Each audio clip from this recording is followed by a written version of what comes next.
Hello दोस्तों, आपका स्वागत है जीपी क्लासेस में।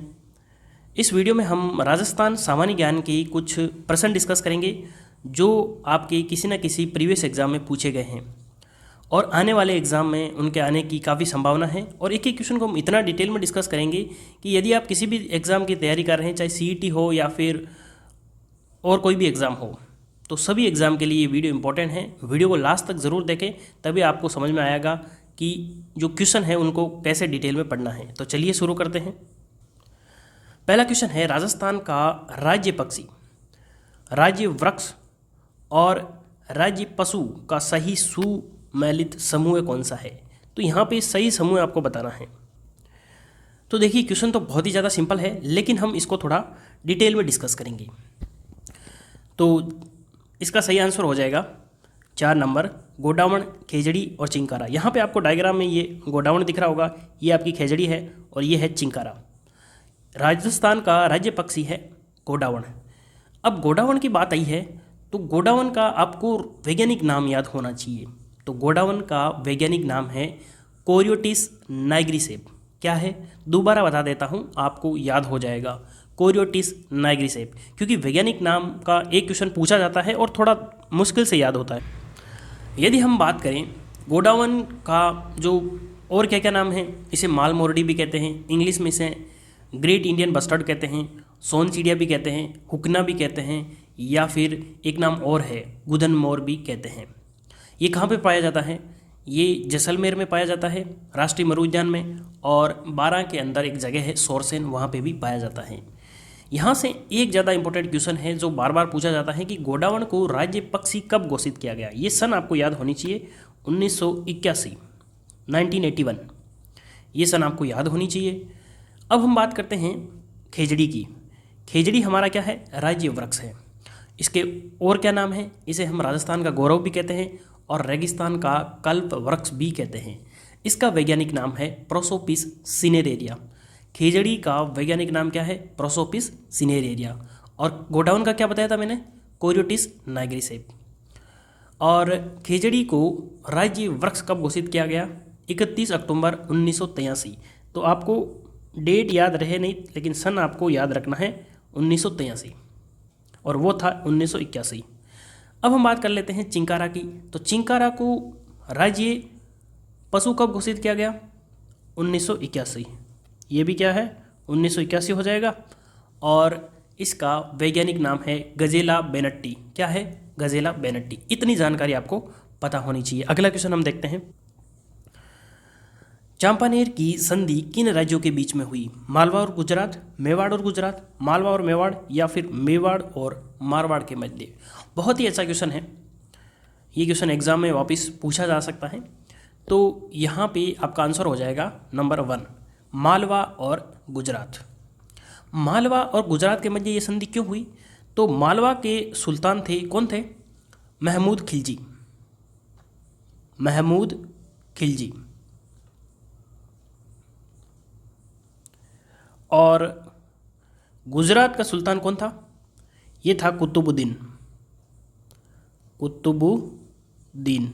ये कुतुबुद्दीन ऐबक नहीं है, वो गुलाम वंश का शासक 1206 में, वो अलग था। ये बात हो रही है कुंभा के समय की। तो मालवा और गुजरात की मध्य संधि हुई, चांपानेर की संधि। इसका कारण क्या था? इन दोनों ने सोचा, क्या सोचा? इन्होंने ख्याली पुलाव पकाए। कैसे? इन्होंने सोचा कि हम दोनों मिल के कुंभा को हरा देते हैं, और जब हरा देंगे तो मेवाड़ को हम जीत लेंगे, तो मेवाड़ को आधा आधा कर लेंगे। तो इन दोनों ने मिलकर कुंभा को हराने की सोची। यानी कि ये जो संधि है किसके विपरीत हुई? कुंभा के विपरीत। और इन दोनों ने मिलकर, यानी कि महमूद खिलजी और कुतुबुद्दीन ने मिलकर कुंभा पर आक्रमण कर दिया। और रिजल्ट क्या निकला? तो रिजल्ट जैसा कि आप सोच रहे हैं, कुंभा जीत गया और इन दोनों को हरा दिया। ये थी चांपानेर की संधि। अगला क्वेश्चन हम देखते हैं। अगला क्वेश्चन देखने से पहले कुछ कुंभा के बारे में आपको बता देता हूँ, क्योंकि कुंभा जो है मेवाड़ इतिहास में बहुत ही ज़्यादा इंपॉर्टेंट इनका योगदान है। वैसे तो कुंभा के बारे में डिटेल में डिस्कस करें तो एक अलग वीडियो बन जाएगा। यदि हम जनरल बात करें तो कुंभा के पिता का नाम मोकल था, और इनका संरक्षण किसने किया था? इनके संरक्षक कौन थे? तो वो थे मारवाड़ के शासक राव रणमल। वो राव रणमल इनकी दादी यानी कि हंसाबाई के भाई थे, क्योंकि इनके छोटी उम्र में ही इनके पिताजी की हत्या कर दी गई थी महाराणा मोकल की। और यदि हम इनके उपाधियों की बात करें तो इनकी उपाधियाँ बहुत ज़्यादा थी। कुल कितनी थी? 108 उपाधियाँ थी। और जैसे कि अभिनव भट्टाचार्य, हिंदू सुल्तान, ये सब इनकी उपाधियाँ थी। और इनके समय में एक संधि हुई थी, आपको याद होगा, वो थी आंवल बावल की संधि। यदि मैं आपको पूछूं कि ये आंवल बावल की संधि कब हुई थी, तो ये हुई थी 1453 में। किन के मध्य में? मेवाड़ और मारवाड़ के मध्य। यानी कि जब मारवाड़ का राजा राव जोधा बना तो जोधा और कुंभा के मध्य काफ़ी जो युद्ध हुए, तो उनको ख़त्म करने के लिए ये संधि हुई थी, आंवल बावल की संधि। और इनकी मध्यस्थता किसने की थी? कुंभा की दादी हंसाबाई ने इस आंवल बावल की संधि में मध्यस्थता की थी। अगला क्वेश्चन हम देखते हैं। देखिए फ्रेंड्स, यदि आपको वीडियो पसंद आ रहा है ना, तो वीडियो को लाइक ज़रूर करें और अपने दोस्तों के साथ शेयर जरूर करें। 1857 की विद्रोह की शुरुआत के समय उदयपुर में ब्रिटिश रेजिमेंट एजेंट कौन था? यानी कि यहाँ पे आपको सीधा पूछा गया है पॉलिटिकल एजेंट, पीए की बात हो रही है। और यहाँ पे देखिए, उदयपुर नाम देने से काफ़ी स्टूडेंट कंफ्यूज हो जाएंगे। उदयपुर किसका पार्ट था? मेवाड़ का। तो अब यदि मैं आपको पूछूं सिंपली मेवाड़ का पॉलिटिकल एजेंट कौन था, तो आपका आंसर सीधा सीधा आ जाएगा, मेवाड़ का पॉलिटिकल एजेंट था कैप्टन सोवर्स। ऑप्शन यहाँ पे थर्ड करेक्ट हो जाएगा, मेजर सोवर्स को या फिर कैप्टन सोवर्स। देखिए फ्रेंड्स, 1857 की क्रांति का कंप्लीट थ्योरी का वीडियो मैंने ऑलरेडी बना दिया है। यदि वो वीडियो आपने नहीं देखा है तो आप प्लेलिस्ट में जाके वीडियो देख सकते हैं, नहीं तो मैं आपको कमेंट बॉक्स में भी उसका लिंक दे दूंगा। कंप्लीट मैंने डिटेल में पढ़ाया है 1857 की क्रांति, और वो वीडियो एक बार आप देख लेंगे तो उससे बाहर कोई भी क्वेश्चन आपका नहीं जाएगा, इतनी मेरी गारंटी है। यहाँ पे बात हो रही है 1857 की, तो 1857 की क्रांति के समय गवर्नर जनरल कौन था? कैनिंग। यदि यहाँ पे पूछूं मैं एजीजी कौन थे, तो एजीजी था आपका जॉर्ज पैट्रिक लॉरेंस। और कुछ पॉलिटिकल एजेंट हम और डिस्कस कर लेते हैं, जैसे कि मारवाड़ का मैकमोसन, जयपुर का ईडन, कोटा का बर्टन और सिरोही का जेडी हॉल। ये आपको याद रखने हैं, एग्जाम में पूछे जाते हैं। जैसे कि ये स्कूल व्याख्याता में पूछा गया है, वैसे ही आपको या जयपुर या कोटा या सिरोही किसी का भी पूछ सकते हैं, तो आपको पॉलिटिकल एजेंट याद होने चाहिए। नेक्स्ट क्वेश्चन हम देखते हैं। दधिमती माता का मंदिर स्थित है? बहुत ही सिंपल क्वेश्चन है। कसुआ कोटा, ओसिया जोधपुर, गोठ मांगलोद नागौर या फिर पीपलूद बाड़मेर। तो दधिमती माता का जो मंदिर है वो है गोठ मांगलोद, जो कि जाइल के पास में है, नागौर के अंदर। ऑप्शन यहाँ पे थर्ड करेक्ट हो जाएगा। और यहाँ पे यदि मैं दधिमती माता मंदिर की बात करूँ तो ये मंदिर कौन सी शैली में बना हुआ है? तो ये मंदिर जो है ये महामारू शैली में बना हुआ है। कौन सी शैली में? महामारू शैली। महामारू शैली, ये आपको याद रखना है। और ये जो महामारू शैली थी किसके काल में प्रचलित थी? तो ये गुर्जर प्रतिहार, ये गुर्जर प्रतिहार के काल में विकसित हुई थी। और यदि हम बात करें गोठ मांगलोद की, तो गोठ मांगलोद और किसके लिए प्रसिद्ध है? तो ये जिप्सम के लिए प्रसिद्ध है, क्योंकि यहाँ पे जिप्सम बहुत पाया जाता है। अगला क्वेश्चन हम देखते हैं। बेणेश्वर धाम किन 3 नदियों की संगम पर स्थित है? कहने को तो सिंपल क्वेश्चन है, लेकिन हम इस क्वेश्चन को 2 तरीके से पढ़ेंगे। 2 तरीके से, यानी कि यदि हम बात करें नदियों की बात आ रही है तो हम इसको ज्योग्राफी के पॉइंट ऑफ व्यू से पढ़ सकते हैं, और बेणेश्वर धाम की बात आ रही है तो हम इसको कला संस्कृति के पॉइंट ऑफ व्यू से भी पढ़ सकते हैं। तो मैं आपको थोड़ा जो है बेणेश्वर धाम किन नदियों पे संगम पर है, तो यहाँ पे पहले मैं आपको आंसर बता देता हूँ। सोम, माही और जाखम नदी के संगम पर स्थित है। तो अब यहाँ पे बात आ रही है सोम, माही और जाखम की, तो इन 3 नदियों के बारे में थोड़ा सा हम डिस्कस कर लेते हैं।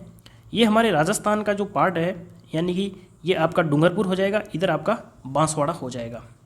तो ये जो माही नदी है, ये माही नदी इधर से एंटर करती है और इधर आपकी चली जाती है। ये कौन सी नदी है? माही नदी। मैं थोड़ा आपको डिटेल में समझा देता हूँ। और माही नदी के उद्गम की बात करें तो यहाँ पे एक मैहर झील है, मैहर झील। और ये मैहर झील है कहाँ पे? ये आपके मध्य प्रदेश के अंदर है। और मध्य प्रदेश से आती हुई ये बांसवाड़ा में एंटर करती है, इधर आपका बांसवाड़ा है, और फिर ये डूंगरपुर, और फिर ये इधर निकल जाती है गुजरात की साइड। तो यहाँ पे ये दक्षिण से एंटर हो रही है और दक्षिण में ही वापस चली जाती है। और इसकी एक और खासियत है, यहाँ पे एक आपकी कर्क रेखा है, तो ये कर्क रेखा को 2 बार काटती है, कर्क रेखा को 2 बार काटती है, ये आपको ध्यान रखना है। अब यहाँ पे माही नदी की बात आ रही है, तो डूंगरपुर में एक आपकी जगह है, कौन सी जगह? ये आपकी जगह हो जाएगी बेणेश्वर धाम। तो यहाँ से एक नदी आती है उदयपुर की साइड से और यहाँ पे मिलती है इस माही नदी में। ये कौन सी नदी है? सोम नदी है। ये सोम कहाँ से आ रही है? ये उदयपुर की तरफ से आ रही है, ठीक है। और एक नदी इधर से आती है प्रतापगढ़ साइड से, प्रतापगढ़। कौन सी नदी? जाखम नदी, जाखम नदी। ये तीनों कहाँ पे मिलती है? ये मिलती है बेणेश्वर में, ठीक है। ये आपका बेणेश्वर हो गया। इतनी बात तो हो गई ज्योग्राफी की। तो मुझे उम्मीद है कि आपको ये समझ में आ गया होगा कि माही नदी कहाँ से आती है और ये कहाँ पे मिलती है। अब हम बात करते हैं कि बेणेश्वर धाम जो है ये कहाँ पे है। डूंगरपुर के अंदर नवाटाप पूरा जगह है, वहाँ पे है। और यहाँ पे एक मेला लगता है। इस मेले को आदिवासियों का कुंभ कहा जाता है। और ये जो नदी है आपकी माही नदी, इसको आदिवासियों की गंगा कहते हैं, आदिवासियों की गंगा। और इस मेले को यानी कि बेणेश्वर धाम में जो मेला लगता है इसको हम बोलते हैं आदिवासियों का कुंभ। और ये मेला लगता कब है? ये माघ शुक्ल एकादशी से माघ शुक्ल की पूर्णिमा तक, यानी कि 5 दिन मेला लगता है। और यहाँ की एक खास बात है। खास बात क्या है कि यहाँ पर शिवजी के टूटे हुए शिवलिंग की पूजा की जाती है। इतना आपको पता होना चाहिए, तब आपका जो क्वेश्चन है इनसे रिलेटेड कोई भी आएगा तो आप इजीली कर पाएंगे। अगला क्वेश्चन हम देखते हैं, कौन सा सही सुमेलित नहीं है? 100 द्वीपों का शहर बांसवाड़ा को कहते हैं, बिल्कुल सही है। बांसवाड़ा को 100 द्वीपों का शहर कहते हैं। मरुस्थल का प्रवेश द्वार नीला शहर जोधपुर, नीला शहर जोधपुर है। राजस्थान का जिब्राल्टर अजमेर को कहते हैं, ये भी बिल्कुल सही है। लेकिन यहाँ पे बात आ रही है मरुस्थल का प्रवेश द्वार जैसलमेर को नहीं कहते हैं, मरुस्थल का प्रवेश द्वार कहते हैं जोधपुर को। किसे कहते हैं? जोधपुर को। जोधपुर को हम नीला शहर भी कहते हैं और प्रवेश द्वार मरुस्थल का प्रवेश द्वार भी कहते हैं और इसे सन सिटी भी कहते हैं, सन सिटी। सूर्यनगरी, हिंदी में यदि हम बात करेंगे तो सूर्यनगरी हम इसे बोलते हैं। तो यहाँ पे हमारा जो आंसर है वो सेकंड करेक्ट हो जाएगा। अगला क्वेश्चन देखते हैं, राजस्थान में 50% से अधिक वन क्षेत्र किस श्रेणी में सम्मिलित है? आरक्षित, सुरक्षित, अवर्गीकृत या फिर खुला वन? देखिए, राजस्थान में 3 प्रकार के वन पाए जाते हैं। एक तो आपका आरक्षित वन हो जाएगा, एक सुरक्षित हो जाएगा और तीसरा अवर्गीकृत वन हो जाएगा। यदि मैं बात करूं आरक्षित वन की, तो आरक्षित वन कुल कितने हैं? 37.5%। कितने हैं? 37.5%। और यदि हम बात करें सुरक्षित वन की, तो सुरक्षित वन है 56.49%। और फिर यदि हम बात करें अवर्गीकृत वन की, तो ये है आपके 6.46%। तो सर्वाधिक यानी कि प्रतिशत में सबसे अधिक तो है आपके सुरक्षित, तो आंसर सेकंड करेक्ट हो जाएगा। यदि आपको न्यूनतम पूछे तो आपका अवर्गीकृत हो जाएगा। यदि हम बात करें कि आरक्षित वन किसे कहते हैं, आरक्षित वन वे होते हैं जिन पर सरकार का पूरा कंट्रोल होता है, यानी कि यहाँ पे लकड़ी काटना, पशु चराना अपराध है। और आरक्षित वन जो है सबसे ज़्यादा कहाँ पाए जाते हैं, ये आपको थोड़ा ध्यान रखना है।